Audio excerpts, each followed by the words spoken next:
You believe that's disinfo, then let's talk about underground bases. Why do we have underground bases, since you say that in your experience they do exist? In my experience, they do exist, and they do exist also people that are particularly inclined in working those underground bases, because you can experiment bacteriological, nuclear, and all kinds of devices that are not possible to be experimented overground. And also to experiment the most evil of the evil, because mankind nowadays is playing God, playing with genes, playing with mixing a cow with a dog, with a human, with a lion, with a... Okay, but what about... We are okay, not, so you're saying not genetic engineering, you're saying genetic engineering, you're saying hidden, atomic bombs, whatever, experimentation. And also, but why are they building cities underground? Cities underground a bit for the disaster scenario, the doomsday scenario. Well, is there such a thing? Yes. Idiots, giving money to these idiots and putting them in power. My God, I don't understand. Democracy, the biggest illusion of all time. It doesn't exist. It doesn't exist. And the division between church and state is a fake. It doesn't exist. It's all linked, and it's all run by the Vatican and the Jesuits at the top of the pyramid. I know, and you forgot to mention also the Zionists, which are very powerful in this whole enclave, which represent the old aristocracy of the old Jewish families are the old aristocracy. Why? Because these aristocratic families, like for example the Queen of England, like to trace themselves back to King David. They see themselves, including my family, the Lion family, as descendants either of Jesus or at least of King David. So they seem to be viewing England in general a bit like the lost tribe of Israel. So that's why you have this British Zionism, and also why the aristocracy in England interbreeded so much with the Jews and certain Jewish families. So to create this whole thing, so whereby at the end you don't understand anymore who is in control of anything, because he's married with him, and then married with him. We are running out of time here. One last thing. Well, you can see when they're giving the Nobel Peace Prizes, especially in Sweden, you have a whole table of leading Zionist Jewish families, then you have the aristocrats. Everything is in order, in this new world order, and has a specific place to it. Okay, well, thank you, Leo. You're a very brave man. Obviously, you're going up against an incredible opponent. And you... I think that I'm going up definitely against an incredible opponent, because for certain people they fall into the trap of becoming victims of it. And this, I think, is happening a bit to the Barbato guy with his Secretum Omega. It's easy to become victim of this whole disinfo operations, or of this mind control that is going on for certain projects. For example, there was a guy who was deliberately made give this information regarding the cosmic top secret level of NATO, saying that it was linked with the recovering of...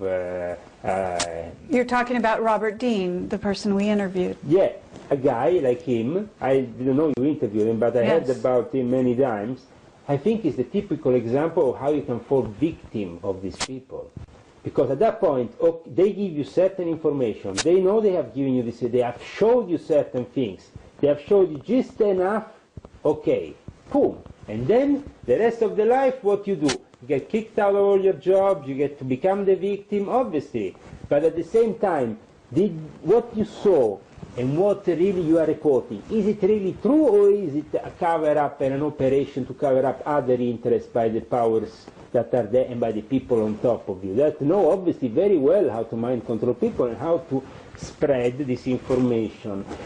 We said before, some people call them in another way aliens, UFO, so you said it's only a matter of calling them in different ways. Yes, but by calling them aliens and UFO and by spreading the myth of Roswell and all that, what has happened is just that people, the modern day, the average person out there, watching TV, gets brainwashed by all this rubbish, and at the end of the day, he's not really understanding that there is demons, there is angels, there is God, and if there is an end of time scenario, this is a very serious scenario and should be taken very seriously. Okay, that's it.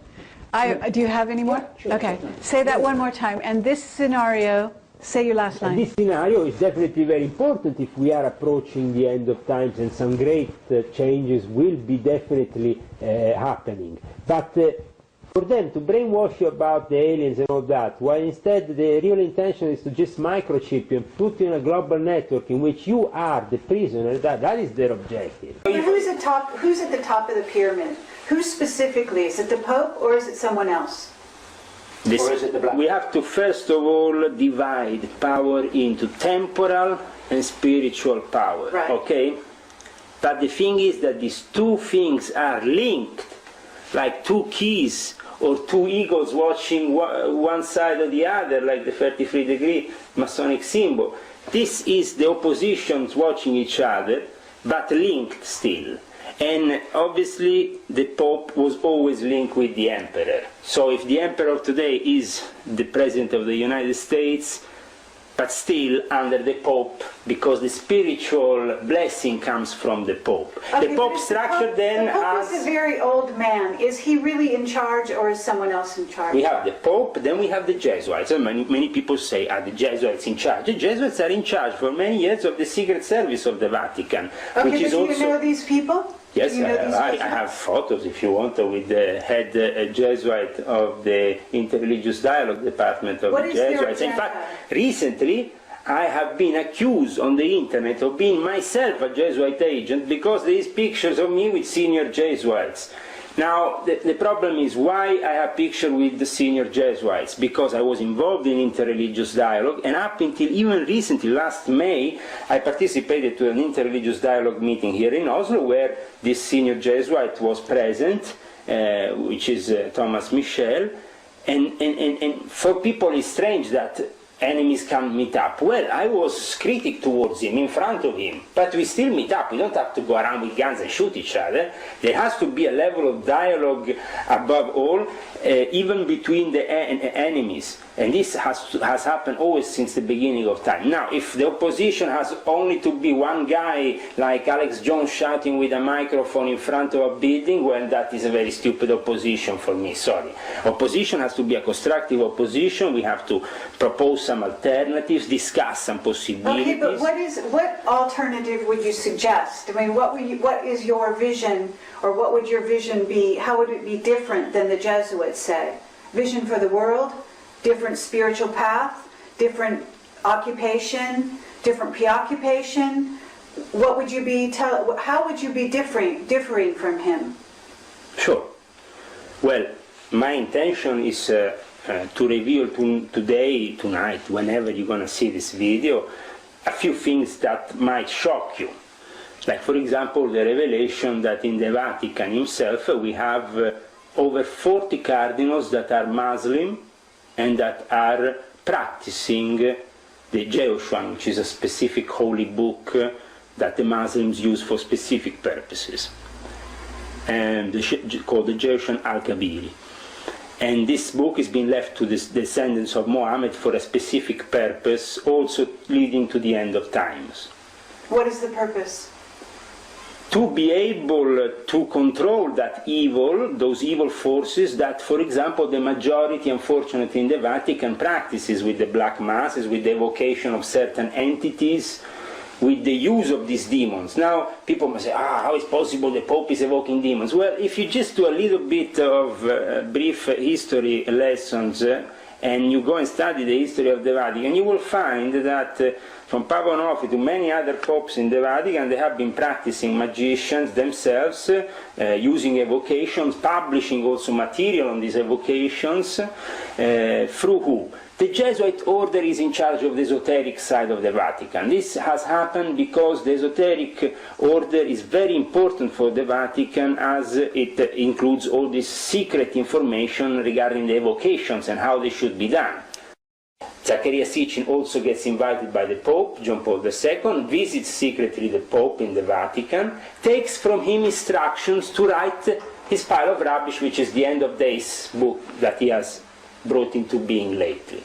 You're saying Zachariah Sitchin was told to write this book and was instructed on what to write? Zachariah Sitchin was indeed distracted because he can't tell the truth. This guy is deliberately spreading disinformation because he can't reveal really the truth without causing problems for his cause, the Zionist cause, the cause of the Vatican, which he has embraced. Are you saying that Zachariah Sitchin is a member of what? The Illuminati? Absolutely. Zachariah Sitchin is a member of the New World Order used to spread deliberate disinformation. Let's say